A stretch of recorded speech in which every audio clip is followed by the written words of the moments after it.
అందరికీ సంక్రాంతి శుభాకాంక్షలు. ఈ సమావేశానికి ముఖ్య అతిథిగా చేసినటువంటి పండితులు, పెద్దలు, గౌరవనీయులు మోబా ఉషా తిరుపతి గారికి, అలాగే పెద్దలు గురువుగారు కానటువంటి గురువుగారు మా సాంబశివరావు గారికి, అలాగే మా మాస్టారు కామర్స్ మాస్టారు ఆంజనేయ గారికి అందరికీ నమస్కారాలండి. ఈ సమావేశం ఏర్పాటు చేసినటువంటి మీరందరికీ కూడా నా శుభాకాంక్షలు. మిమ్మల్ని చూస్తే ఉదయం కడుపు నిండిపోయింది. దాదాపుగా అప్పుడే 30 సంవత్సరాలు మీ కలయిక అయిందా అనిపించింది. అలాగే అందుకని మా ఇంటి దగ్గర మా చుట్టాలపై మ్యారేజ్ అయినా కూడా వదులుకొని ఇక్కడికి రావడం జరిగింది. నేను ఈ సమావేశం ఏర్పాటు చేయడానికి గత 3 సంవత్సరాలుగా జరుగుతూ ఉన్నది. ఎందుకంటే దాదాపుగా మీరంతా కూడా మీ కుటుంబ సభ్యులుగా నన్ను ఎంకరేజ్ చేస్తూ ఉంటారు, మిమ్మల్ని కలుపుకుంటూ ఉంటారు, ఏ విషయంలో కూడా నన్ను అడుగుతూ ఉంటారు. లాస్ట్ ఇయర్ ఇదే నెలలో సంక్రాంతికి సుబ్బారావు రేపలు రావడం జరిగింది. దాంతోపాటు కరీంనగర్ వీళ్ళంతా కూడా రావడం జరిగింది. అప్పుడు కూడా మాస్టర్ ఏం చేద్దాం, గెట్ టుగెదర్ మా బ్యాచ్ పెట్టాలి అంటే గోపి దానికి ఏమన్నారు, మీ ఇష్టం అని అన్నారు. వాళ్ళేమో హైదరాబాద్ అంటారు, ఒకళ్ళేమో రేపల్లె అంటారు. ఇలా గత 3 సంవత్సరాలుగా జరుగుతూ వచ్చింది. దాన్ని గత నెలలో రమేష్ కొడుకు మ్యారేజ్లో ఈ డెసిషన్ తీసుకోవడం జరిగింది. 12వ తారీఖు కంపల్సరీగా అని ఆ బాధ్యత గోపికి ఆ రోజు అప్పచెప్పడం జరిగింది. దానిని మరి తూచా తప్పకుండా ఆ బాధ్యతను నిర్వర్తించినందుకు ముందుగా గోపికి అభినందనలు తెలియజేస్తున్నాను. ఎందుకంటే ఇది సంక్రాంతి పండుగ, ప్రతి ఒక్కళ్ళు తమ ఇళ్లలో ఉండాలి, చుట్టాలతో ఉండాలి అని కోరుకుంటారు. అలాంటిది వదులుకొని మీరంతా కూడా ఇక్కడికి వచ్చి మరి ఇదంతా కూడా కలయిక ఉండటం వల్ల మరి ఈ సభను జయప్రదం చేశారనుకుంటాను. మరి ఈ సమావేశానికి పండితులు వారి ప్రక్కన నన్ను కూర్చోబెట్టడం నేను చేసుకున్న పుణ్యం. ఎందుకంటే వారి క్లాసు నేను వెళ్ళలేదు. నేను 84 ఇక్కడ ఏబిఆర్ కాలేజ్లో 81 to 84 డిగ్రీ ఇక్కడే చేశాను. నా సెకండ్ లాంగ్వేజ్ హిందీ. అప్పటికి మాస్టర్ రాలేదు, కానీ వారి ఉపన్యాసాలు టీవీలో చూడటం కానీ అప్పుడప్పుడు పందిట్లో వినటం జరిగింది. ఆ కంఠం వింటుంటే వినాలనిపించింది. మరి నా సినిమాలో ఎన్టీ రామారావు ఎలా మాట్లాడతారో ఆ కంఠం చూసి మన అంటే ఉషా తిరుపతి గారి మనం ఎక్కడ ఇళ్ళ దగ్గర ఉన్నా కూడా ఆ మైక్లో వచ్చిందంటే అంత తీయగా ఉండేది ఎవరికైనా సరే. మరి రేపలకే గరకారణం అని నేను చెప్పుకుంటున్నాను. మరి వారిది పొడివాడ అని నాకు తర్వాత తెలిసింది. ఎందుకంటే నేను నగరంలో 75 7th క్లాస్ అక్కడ చదివాను. తర్వాత ఇక్కడికి వచ్చారు, వారి క్లాసు వినలేదే అని చాలా బాధపడ్డాను. ఎందుకంటే చాలా నేర్చుకోవాల్సింది ఉంది వారి కంఠం వినంగానే. అలాగే మా సాంబశివరావు గారిని మిమ్మల్ని MA ఫైనల్ ఇయర్లో పెట్టారు, మేనేజ్మెంట్ అకౌంట్స్. నేను అక్కడికి అకౌంట్స్ కాస్టింగ్ చెప్పేవాడిని. ఈ సబ్జెక్ట్ నాకు రాదు, ఎవరు బాగా చెప్తారని నేను ఎంక్వైరీ చేసుకొని నేను మాస్టర్కి అప్పచెప్పాను. మాస్టర్ అంటే వాళ్ళ తమ్ముడు, నేను క్లాస్మేట్స్ నరసింహరావు ఉండేవాళ్ళు. అందుకని మాస్టర్ కూడా ఉన్న సమయంలో కేటాయించేవాళ్ళు. కరెక్ట్ 6 అంటే 5 నిమిషాలతో 6ంటికి అక్కడ ఉండేవాళ్ళు. ఎందుకంటే టైం వేరే చోటకి వెళ్ళారు కాబట్టి ఆ విధంగా చెప్పారు. మనకి మీ అందరికీ మంచి మార్క్స్ వచ్చాయి. ఎందుకు గురువుగారు నేను మీ నోట్స్ చూసి మీ దగ్గర సంవత్సరాలుగా చెప్పింది నేను మేనేజ్మెంట్ అకౌంట్స్ నేర్చుకొని తర్వాత నేను చెప్పడం స్టార్ట్ చేశాను. తర్వాత అందుకని గురువు గారు అని చెప్పాను. నాకు ప్రప్రథమ గురువు కామర్స్లో మా ఎస్వి గారు. మీరందరూ అంటూ ఉంటారు చుట్టుపంతులని. మేము మా బ్యాచ్లో కూడా చాలా ఎస్వి గారు అని చాలామందికి తెలియదు, చుట్టుపంతులని అందరూ తెలుసు. ఆయన ఇంటర్ కాడ నుండి ఇంటర్లో చెప్పారు నాకు. తర్వాత డిగ్రీలో ఆయన లేరు. తర్వాత ఇక్కడే ప్రిన్సిపాల్ గారు కూడా చేశారు. అయితే మాకు డిగ్రీలో చెప్పింది లక్ష్మీనారాయణ గారని, లక్ష్మీనారాయణ శర్మ గారని, చౌదరి గారు. ఈ ముగ్గురు ఇదే ఇక్కడ రూమ్ ఉండేది.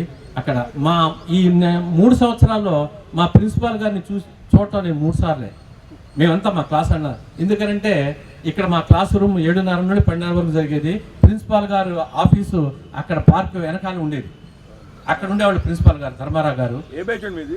81 to 84 అలా ఉండేది. కాబట్టి అంత డిసిప్లిన్గా అక్కడ మాకు వీరస్వామ్యం ఎవరో అటెండర్ ఉండేవాడు. ఇక్కడ ఇవన్నీ కూడా ప్రిన్సిపాల్ గారు సాయంత్రం చెప్పేసేవాడు. మామూలుగా ఉండేది కాదు. అంత మేము ప్రిన్సిపాల్ గారు అక్కడ ఉన్నప్పుడు కూడా భయం ఇక్కడ. ఆ విధంగా ఉండేది. అప్పుడు చదువులు వేరు, ఇప్పుడు చదువులు వేరు. అప్పుడు మీరు ఒక్కొక్క మార్కు కోసం ఎంతెంత తహన పడేవాడో నాకు తెలుసు. ఎందుకంటే ట్యూషన్లో అది ఆడికి ఎక్కువ వచ్చింది, ఈడికి వచ్చింది, నేను చదవాలి, ఆ విధంగా చదివేవాడు. ఇవాళ అది లేదు, చెప్పుకోవడం కూడా అనవసరం. అర్థమైందా? అది లేదు. మరి ఏదో చాలా మాట్లాడాలనుకున్నాను కానీ మరి ఆ భద్రం చూస్తే ఏమొచ్చేస్తున్నాయి. మీలో అందరికన్నా చెప్పుకోవాల్సింది ఏంటంటే ఆంజనేయుల గురించి చెప్పాలి. నేను దాదాపుగా మీలో చాలామంది 5 సంవత్సరాలు నా దగ్గర చదివిన వాళ్ళు ఉన్నారు, 3 సంవత్సరాలు చదివిన వాళ్ళు ఉన్నారు, 1 సంవత్సరం చదివిన వాళ్ళు కూడా ఉన్నారు. నా దగ్గర ఎవరు వచ్చినప్పుడు కూడా చివరిలో కొంతమంది వారంలో వచ్చేవాళ్ళు, సార్ నాకు పాస్ మార్క్ చాలండి. ఇవి కొంతమంది వద్దన్న పోనీలే మన కోసం వచ్చాడు సబ్జెక్టు అది లెక్క ప్రకారం ఒకసారి ఏంటి సబ్జెక్ట్ అంత ఈజీగా మీకు విలువ లేదా నేను చెప్పను. కానీ మన దగ్గరికి వచ్చాడు కాబట్టి వీలైనంత వరకు మనం చెప్దాం, పాస్ అయితే పాస్ అవుతాం లేదా లేదు అని దగ్గర కూర్చోబెట్టి సాయంత్రం పాటు ఒక్కడికైనా ఆ విధంగా చెప్పేవాడిని. ఒక్కోసారి వేరే వాళ్ళు అడిగేవాళ్ళు, ఎందుకంటే ఒక్కొక్కరు చెప్తారు అది చెప్పకండి అంటే మన కోసం వచ్చినప్పుడు అది చేయాలని అది నాకు తృప్తి అనమాట. ఫీజులు అంటారా, చాలా మేర మీరు అన్నట్టుగా మాట్లాడినట్టు కాదు, చాలా వరకు ఇచ్చారు, ఎవరు కాదు మర్చిపోలేదు. మర్చిపోయిన 2-3 సంవత్సరాలు కానీ తెచ్చి ఇచ్చేవాళ్ళు ఉన్నారు, నాకు ఉన్నారు. కాబట్టి నేను అది అన్నిగా భావించవద్దు, అందరు ఇచ్చారు, ఇవ్వబట్టే నేను కూడా ఇలాగే ఉన్నాను. మరి నేను మాస్టర్ చెప్పినట్టు చుట్టాలతో కన్నా మీతో ఎక్కువ టైం స్పెండ్ చేసేవాడిని. మీరంటేనే మరి ఎక్కడున్నా నా స్టూడెంట్ ఈ విధంగా ఉన్నాడంటే నేను 100 మంది చెప్పుకుంటాను. నేను కాలేజ్ నడుపుతున్నా కూడా ఎస్ఎఫ్ఐ సుబ్బారావు నిజాంపేట కార్పొరేటర్ అయ్యా, ఇంకోటి చార్టెడ్ అకౌంటెంట్, ఈ విధంగా చెప్పుకుంటాను నేను. అంటే దాదాపు కాలేజ్ నడిపాను కాబట్టి వాళ్ళందరికీ ఆదర్శంగా ఉండాలి. ఎందుకని చెప్పానంటే ఒకసారి అతను సరిగ్గా ట్యూషన్ రావడం తక్కువ, క్లాసులో ఉండేవాడు కాదు, యూనియన్లో తిరిగేవాడు. తిరిగినా కూడా అతను చార్టెడ్ అకౌంటెంట్ అంటే మరి అప్పుడే ఆ పిల్లలతో ఉన్న మమేకం, మరి అతను ఉన్న ప్రదేశంలో కూడా ప్రజలతో మమేకమై ఒక కార్పొరేట్ స్థాయికి దిగాడంటే మరి దేవుడు అతనికి ఇచ్చిన వరం. ఎందుకంటే మానవ సేవే మాధవ సేవ అన్నారు దాన్ని. అలాగే సత్యనారాయణ చేస్తున్నారు, రంగాలు చేస్తున్నారు, వీళ్ళంతా కూడా రాజకీయంగా వాళ్ళ వరకు వాళ్ళు ప్రజలకి వాళ్ళ సేవలు అందిస్తున్నారు. వివిధ స్థాయిలో ఉన్నప్పటికీ కూడా మరి అందరూ గర్వకారణంగా ఉంటుంది. మాకు గర్వం, మా స్టూడెంట్స్ కౌన్సిల్ అంటే మేము చెప్పుకుంటాం కదా. అదే అది మా ఏంటంటే లెక్చరర్కి మరి గొప్ప వరం అనమాట. మాకు ఎక్కడ ఉన్నా కూడా మా కన్నా మా శిష్యులు పెద్దవాళ్ళు అయితే మేము చాలా హ్యాపీ ఫీల్ అవుతాం, మా పిల్లలకన్నా హ్యాపీ ఫీల్ అవుతాం. అర్థమైందా? తను అమ్మాయి గురించి చెప్పాలి. అమ్మాయి నెల్లూరు, యాక్చువల్గా ఇంటర్ బైపీసీ ట్యూషన్ తీసుకొచ్చి కామర్స్ చేరింది అమ్మాయి. అమ్మాయికి ఏమి రావు, నాకు శ్రీలక్ష్మి ఇది పేరు, శ్రీలక్ష్మి. యాక్చువల్గా ఆమెకి మెడిసిన్ సీట్ రాలా. మెడిసిన్ సీట్ రాకపోతే మరి ఇక్కడ రేపల్లె వచ్చేసారు నెల్లూరు నుండి. బేకామ్ ఏబిఆర్ కాలేజ్ చేరి ట్యూషన్కి వచ్చారు. ఏంటమ్మా అంటే సీసీ అంటే కాదు, ఏమైనా తెలుసా అమ్మా, డెబిట్ క్రెడిట్ ఏమీ తెలియదు, నేను బైపీసీ చదవాలి అంటే అమ్మాయికి మరి చెప్పాను. అలాగే చాలా బాగా చదివేది, ఒకసారి చెప్తే అర్థం చేసుకునేది. అలా మిగతా వాళ్ళందరిలాగా ఫస్ట్ క్లాస్ రావడం జరిగింది. నాకు గుర్తు, ఎందుకంటే వాళ్ళ తమ్ముడు తర్వాత వచ్చారు నా దగ్గరికి, అతని పేరు వైఎస్. అర్థమైందా? మరి అతను సీసీ అయినా కొంచెం తక్కువ అమ్మాయి కన్నా. తర్వాత మీరందరూ కూడా వివిధ రంగాల్లో పెద్ద పెద్ద పోస్టులో ఉన్నారు. హైదరాబాద్ కానీ, బెంగళూరు కానీ, రేపల్లె కానీ. మరి నెక్స్ట్ ఇయర్ కూడా సుబ్బారావు నెక్స్ట్ మాట్లాడతాడు. మీ ఫ్యామిలీస్తో ఏర్పాటు చేసుకుంటే బాగుంటుంది. ఎందుకంటే మనం ఎంత సంపాదించేది కాదు ముఖ్యం, మనం ఆ రోజుల్లో ఎలా ఉండేమో హ్యాపీగా ఉండాలి. ఈ ఒక్క రోజైనా సంతోషంగా పాత జ్ఞాపకాలు గుర్తు తీసుకోవాలి. డబ్బులతో కొంటే ఎన్ని లక్షలు రాదు, ఈ టైం వస్తుందా రాదు, ఎంత ఖర్చు పెట్టినా రాదు డబ్బులంత మాత్రమే. కాబట్టి మరి ఈ అవకాశం నాకు ఇచ్చినటువంటి మీ అందరు కూడా మరొకసారి ధన్యవాదాలు తెలుపుకుంటూ, మీరందరూ బాగుండాలి, అందులో మేము కూడా ఉండాలని, మరి మీరు కూడా ఆశీస్సులు అందిస్తే బాగుంటుంది. మరి మరొక్కసారి మరి ఉషాద్రిపతి గారికి వారి ప్రక్కన నన్ను కూర్చోబెట్టినందుకు మరొకసారి మీ అందరికీ ధన్యవాదాలు తెలుపుతున్నాను. అలా ఆంజనేయ గురించి చెప్పాలి కదా. అతను చదివేటప్పుడు కూడా కాలేజీకి చాలా పేద కుటుంబం ఉంటుంది. సాయిబాబా గుడి ప్రక్కన ఒక కూరగాయ షాప్ ఉంది.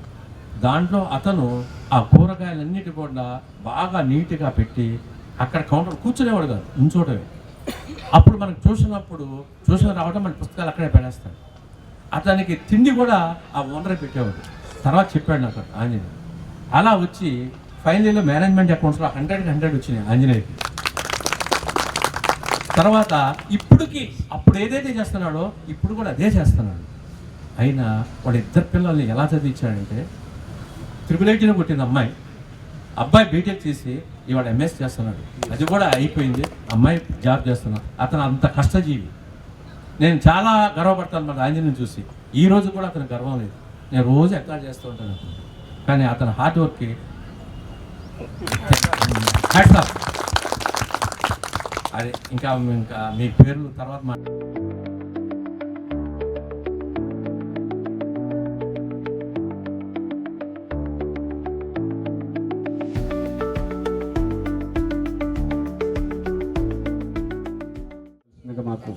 మా సన్మానాన్ని గ్రహించవలసింది కోరుతున్నాం. ఈసారి మహిళల నుంచి శ్రీలక్ష్మి, జెంట్స్ నుంచి అప్పట్లో ఎస్ వెంకటేశ్వర్లు గారిని సత్కరించడానికి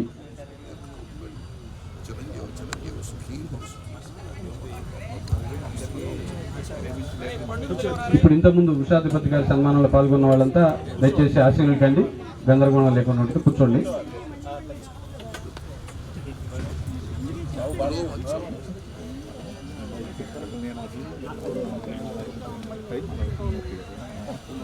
కళ్యాణం చక్రవర్తి,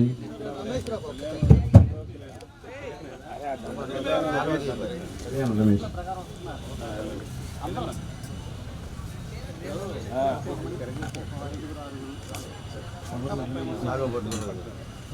సార్ ఎక్కడ చూడరా జీవితాంతం కావాలని కోరుకుంటున్నాం.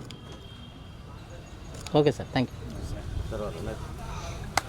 తదుపరి బోధించినటువంటి ఆంజనేయులు గారు ఇన్నేళ్ల తర్వాత కూడా మన ఆహ్వానాన్ని మన్నించి గుర్తుపెట్టుకుని మన మీద ప్రేమతో ఇక్కడి దాకా వచ్చి మనకు మంచి సందేశం ఇచ్చినందుకు వారికి ధన్యవాదాలు తెలియజేస్తూ సన్మానితో ఒకసారి గట్టిగా చప్పట్లు కొట్టండి అందరూ.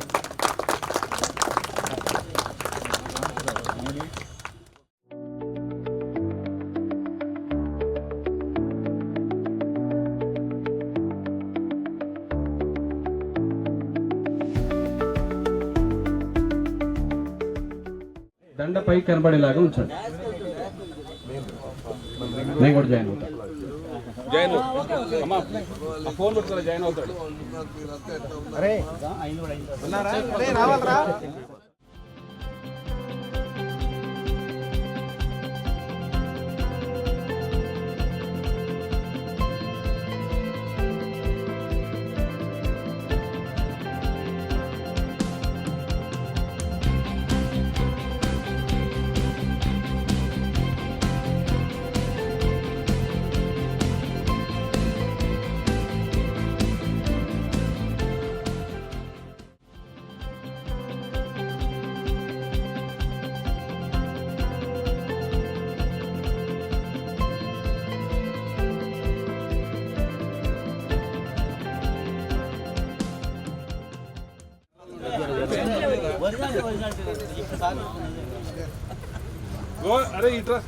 సరిపోతుందా?